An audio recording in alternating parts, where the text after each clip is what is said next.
All right, this is part 2 of this clip. We had to relocate, but we are back. We're still in Midtown WeWork, and we're still with Andrew Mellen, and we had to cut it really short, but I wanted to ask him a couple of questions that you've been asking me, and see if he can help us a little bit. So one of the biggest problems that we have in these big groups is disorganization. And just like you were saying, that we have the core values that we all need to be focusing in on. Do you think that the core values, do you think that they should all have the same core values? Will that be helpful for them, or should they look for different core values? Well, I think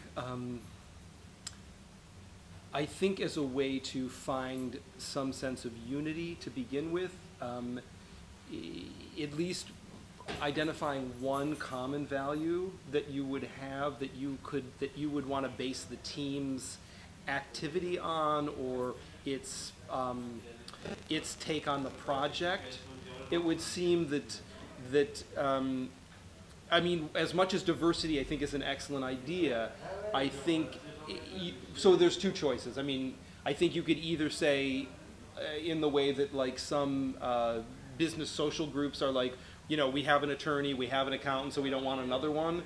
You could say we want one person who has a core value of compassion. We want one person that has a core value of achievement. We want one person who has a core value of innovation.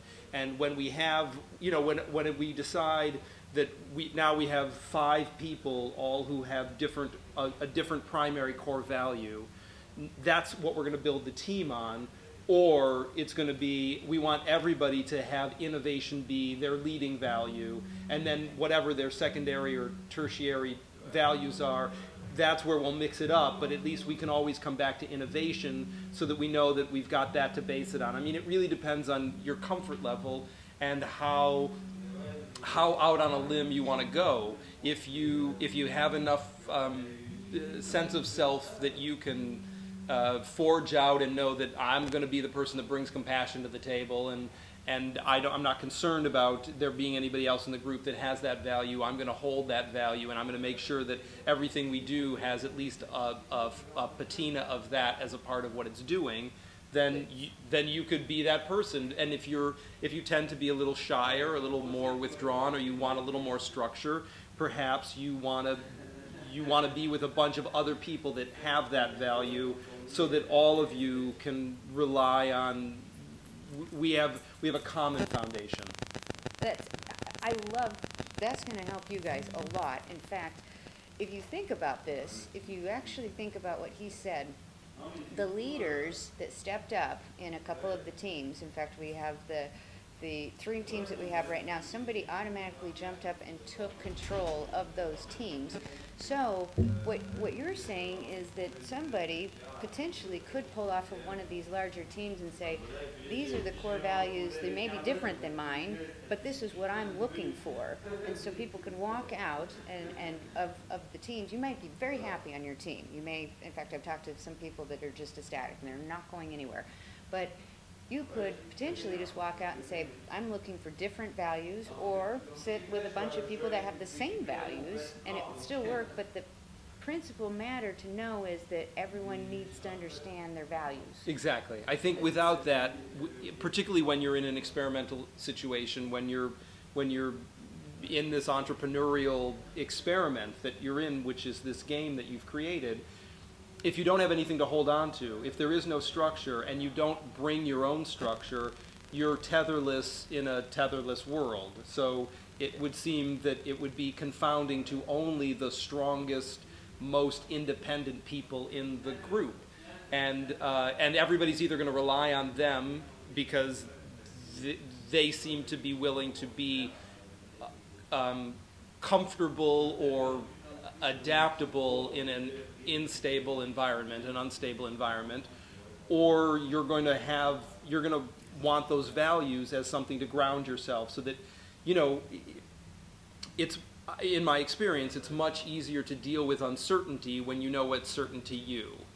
The unfolding of the world is easier to interact with when you know that, well, whatever happens, I know who I am, and I can always rely on that. If you don't know who you are, and the world is also a confusing set of circumstances, it would be pretty confounding and destabilizing. Exactly. So. Exactly. In fact, these poor students, this is half my fault because I literally forced 2 teams. I put, when we started the class, I said, you are either on blue or you're on the orange. Go figure it out. And right. no one knew anybody. No, it's a college class. Sure. No one knew who. So really, this what we've done is my fault. So that should make you that should make you all happy. And then at that point we said, well, feel free to break away. But now we're 2 or 3 weeks into the semester, and it's fear. You know, sure, fear is engaging, and they're like, well, some people do want to break away. Some people are doing nothing but want to do something, but they can't, right. Because they don't know what to do with themselves. So I think you gave them a lot of really good ideas. And again, will you give them your website again? Sure, it's www.andrewmellen.com, and Mellen is spelled M-E-L-L-E-N, as in Nancy.com. And that you have some If you go to my website and you go to the library page, there's a series of free downloadable documents, and one of those is in fact a series of core value exercises, which I encourage you all to download for free. You can take them, you can do them as a group, you can do them individually, you can do them as an entire class.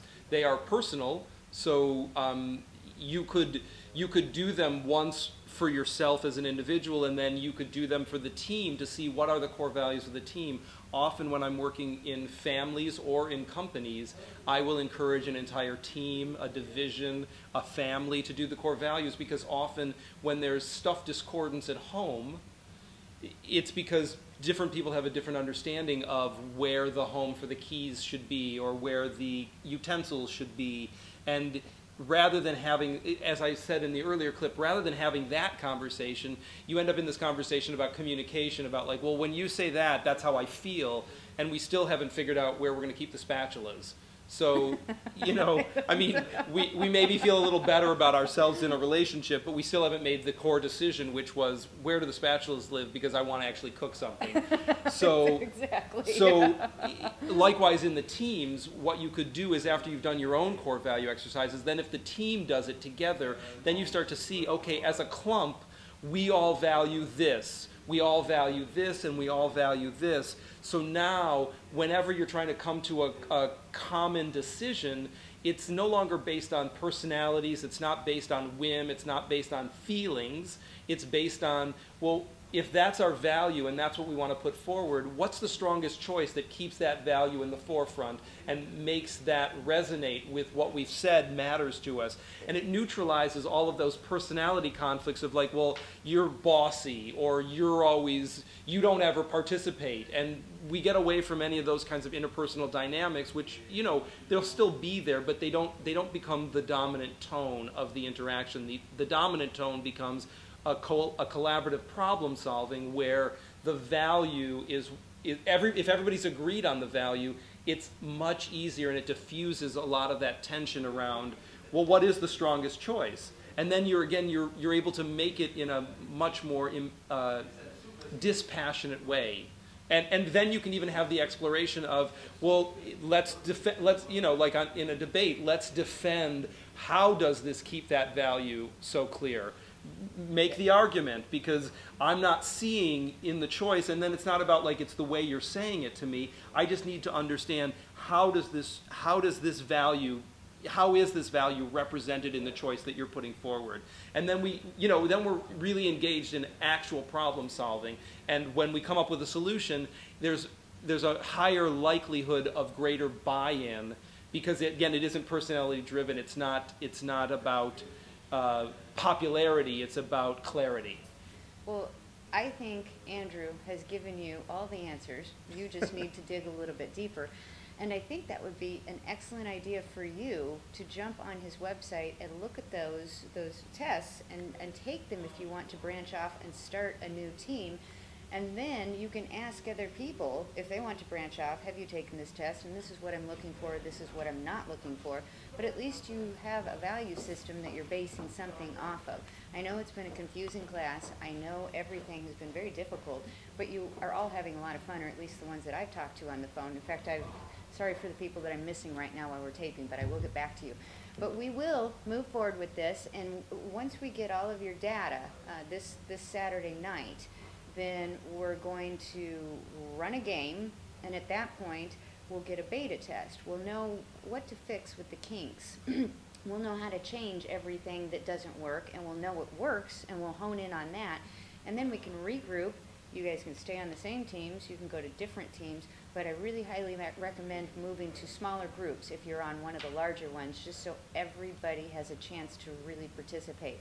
And again, if you're on a team and you're stuck, feel free to go ask other teams if you can be helpful, and give them your core values. Tell them what you really want to do so you can be effective in this class, because the only reason you're in here is to learn, and that's the only reason that we're doing this at a different angle than what a normal class at a university level is because I'm trying to teach you something completely different, in a different setting, in a different mindset, and I want you to learn. I don't want you to sit back and be confused about this. So thank you again so much for having a part 2 with us. And again, check out Andrew's site and have fun, and I will see you soon. So long.